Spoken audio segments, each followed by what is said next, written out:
Everybody's a dreamer, and everybody's a star, and everybody's in movies.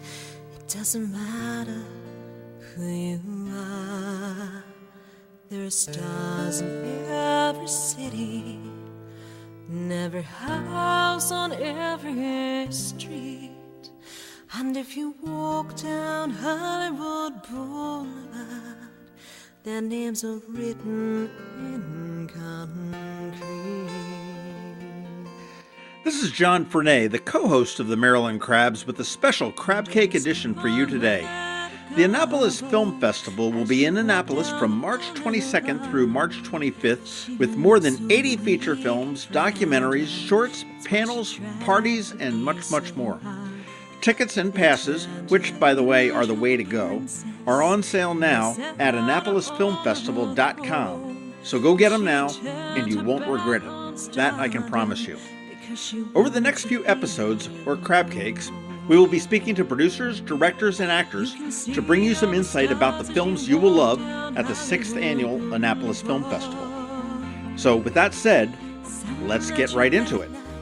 That you've hardly even heard of. People who were And today we are joined on the phone by Lindsey Corriveau, who is... Hello.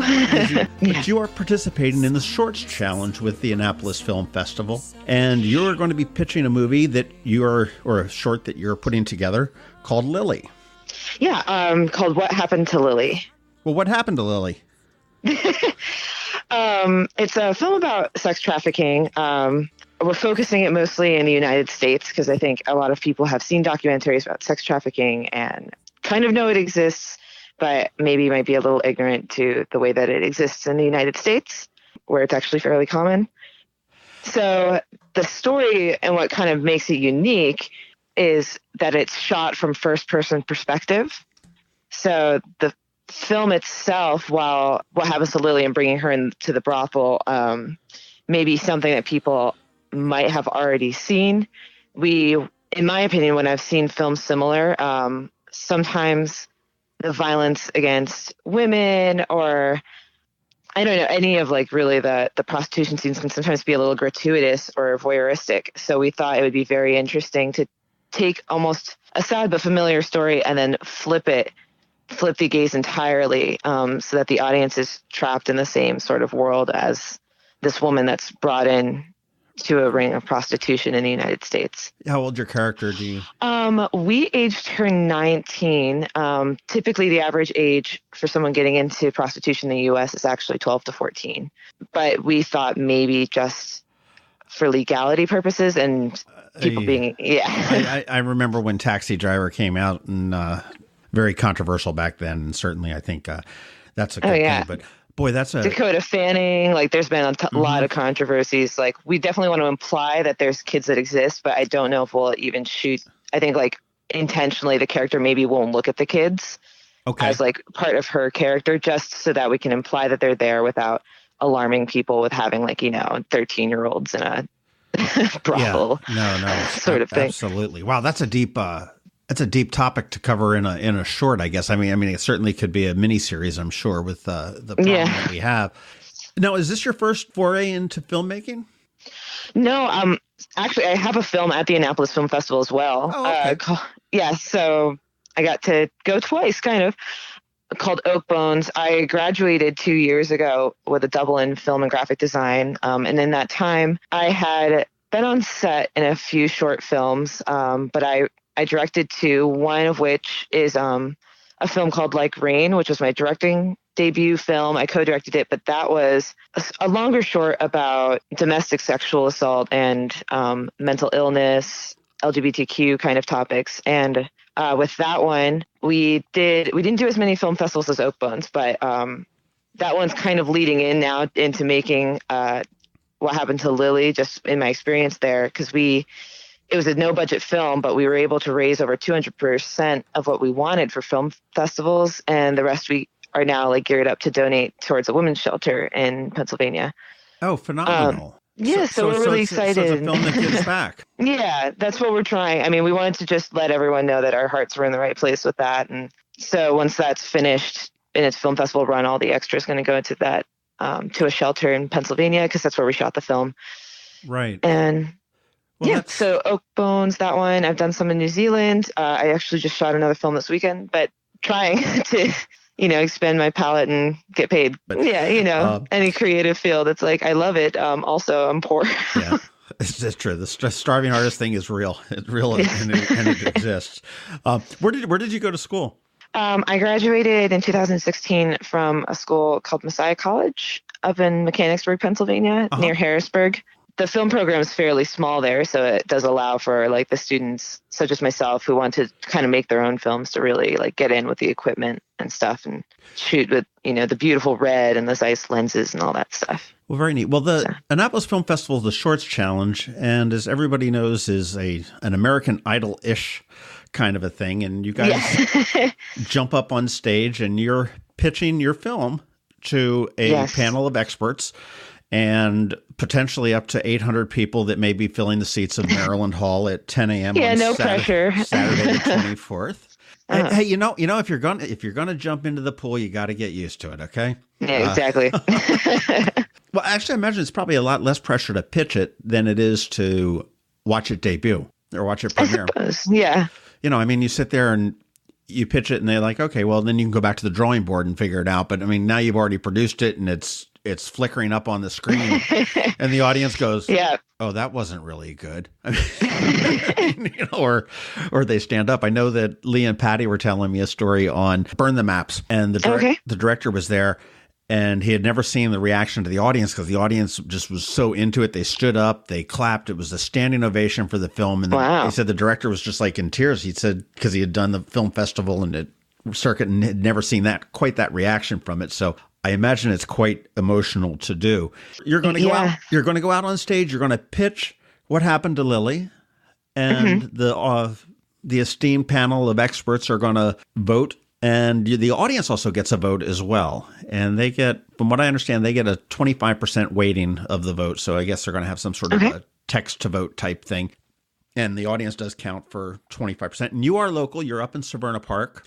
So you could bring the town down. Yeah. and then stock the room. Just, try and influence the audience as much as I can. Hey, all is fair. All is fair in this. It's a dog-eat-dog world. But what does, and the prize is a production package. So what does that mean to a filmmaker? A struggling filmmaker? Yeah.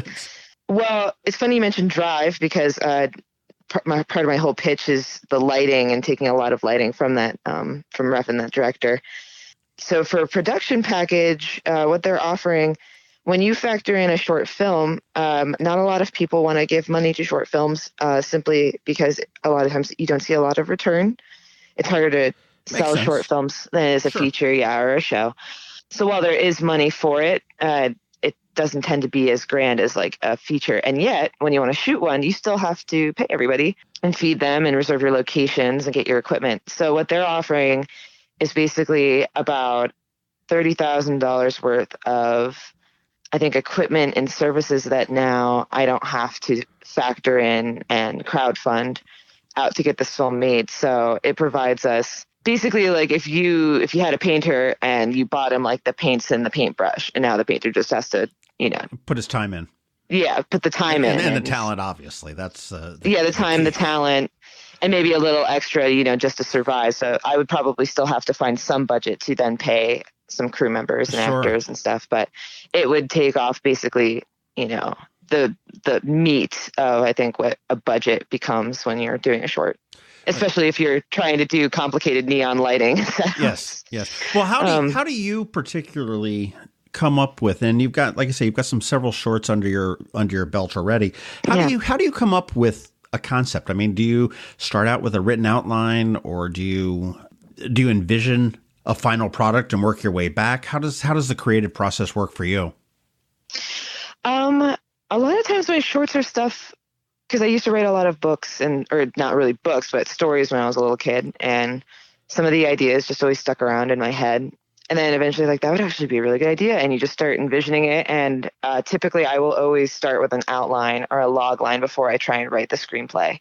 Anytime I've tried to write the screenplay first, I just end up staring at the screen for an hour. Okay. But most of the people I've met, like, something just comes up, like somebody says something or does something, and it just like ignites some weird vision in your head. Either it's just like one scene that just inspires everything else around it. For me, it's usually the concept, like almost like the log line will emerge first. And what's the log line? The log line is going to be like a 1-sentence description of your film. Okay. So for Oak Bones, it's, the story of a woman carved from wood to be perfect by a master craftsman who comes to life and falls in love with the world outside her window. So that's, boom, basically the starting of the story right there. With what happened to Lilly, like, I'm pretty sure our logline for it is a woman's gaze onto the sex trafficking in the United States as seen through the eyes of prostitutes, something to that effect. So the logline is just like, if you're giving your pitch and you only had 30 seconds to do it, the logline is how you tell your audience what's important about your story. Okay. And how long does it going to take you to film and to put this out to? And I know the part of the package that the prize is that you've got a guaranteed spot at the 2019 Annapolis Film Festival in the shorts program. Yeah. But how long does, and obviously I'm guessing that it's less than a year between pitch and production. So, I mean, how long does it take to produce a short? I guess that probably varies, but how long do you anticipate it would take to produce What Happened to Lilly? Yeah, it does definitely vary. I know Thornbird, I actually was an art director on another film that I think won at the Annapolis Film Festival called Thornbird a few years ago, but that one took 2 years, 3 years. Oak Bones took a year and a half. With a more modern film where you're not adding, fantasaical effects and stuff like that, I would predict, especially with the package that they provided, so, it's not just one person trying to do it in a basement crying. Thank you for that inside peek into a filmmaker's life. Into like the filmmaker's editing dungeon. I would predict that What Happened to Lilly would probably, the filming itself might be about a week, with pre-production taking about maybe a month and a half to 2 months, and post-production taking roughly 3 months. So I would say overall we would be able to accomplish the film and have it cut and ready within like a 5 to 6 month period. Okay, interesting. How long do you anticipate it to be? Well, without having the official screenplay, I would probably predict it to be around, I try and keep shorts 20 minutes or under, because film festivals will have a very hard time, in my experience in the past with Like Rain being 30 minutes, they have a very hard time scheduling films that are over 20 in their shorts programs. So well, I've seen that. Try and keep it under 20. Yeah. I never knew what a shorts was until the film festival rolled into town, and my experience with any kind of film festivals was non-existent until it came here, and it's become one of my favorite things in town that goes on, and it's just such a cool vibe. Yeah, and I think shorts should really be more popular because it's so much creativity can go into them. Well, it is in such a short minute. I mean, I've seen some that have been short as 2 or 3, maybe actually that's a little bit short, but I mean 4 minutes. No, but they exist. Yeah, like there's actually competitions for 1 minute films and stuff. Like, yeah, and I've seen some that, like you said, have been as long as 30 or 40 minutes, which they seem to be a little bit fewer and far between. But I do like the shorts because it has the ability to tell a story, and I'm sure that's a challenge for a filmmaker to tell an entire story within that set period of time. Oh yeah. And certainly, like I had mentioned with What Happened to Lilly, that could be it could be a series on Netflix on sex. Honestly, it could. And here you're talking about a 20-minute story that's going to be told. Yeah, the trick is like almost simplicity of storyline. So, with What Happened to Lilly, it's very tempting for me to get into like everything about whether or not she gets, like anything from if she gets rescued, any escapes, all these things that these women go through. Whereas the simplicity of a short, we call it in the industry, killing your babies, because you have to basically write everything you want to portray and then slash it to ribbons and just, because you won't impact the audience if you're cluttering 20 minutes with as much information as you can. I hear you. That makes sense. Yeah. That makes sense. Yeah. But you're right that it is difficult to, like, if you have a feature idea or a series idea and you have to fit it into a short, it can be a challenge. Well, I'll tell you what, we want to check out your pitch to the audience on Saturday, absolutely. March 24th at 10 a.m. at Maryland Hall. 10 a.m. And we also want to check out Oak Bones, which is a short playing at the Annapolis Film Festival, which is starting on the 22nd. And if you want to get passes, which everybody should, get them at AnnapolisFilmFestival.com, because tickets are a hassle. Passes are the way to go. You just waltz right in and waltz right out and get to see unlimited number of films over a 4-day period, which is tremendous. And I take pride in the fact that I do absolutely nothing on that Friday. I take the day off and I go around and do whatever I need to do and see the films that I want to see. We are on the phone and we're wrapping up with Lindsey Corriveau, who is a producer, director, writer, cinematographer, everything in between. She's the janitor, the set sweeper, and everything else behind a film that potentially could be showing at the Annapolis Film Festival in 2019. What Happened to Lilly? And Lindsey, thank you very much for your time this afternoon. Thank you. Pleasure to talk to you, John. And we will, I'll hunt you down when we're here and introduce myself so we can put, faces to names and voices and stuff like that. Absolutely. And Oak Bones is on Sunday morning. So okay. And good luck on the Shorts Challenge on Saturday. Thank you very much. And thank you for speaking with me. I appreciate your time. Great. Take care. Yeah. Have a good day. Bye-bye. Some who succeeded and some who suffered in vain.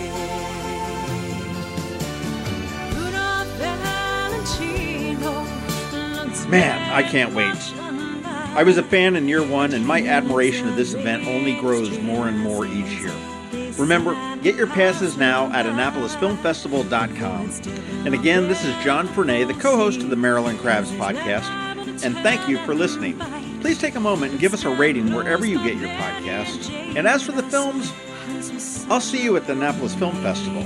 And remember, voices strong, minds open. Was a non-stop Hollywood movie show, fantasy world of celluloid villains and heroes.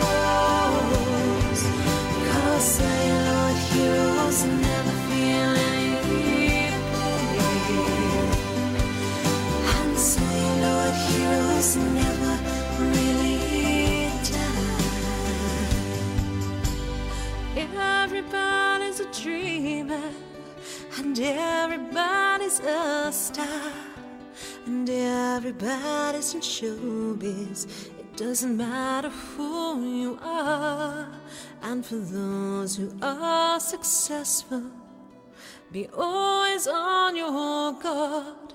Success walks hand in hand with failure along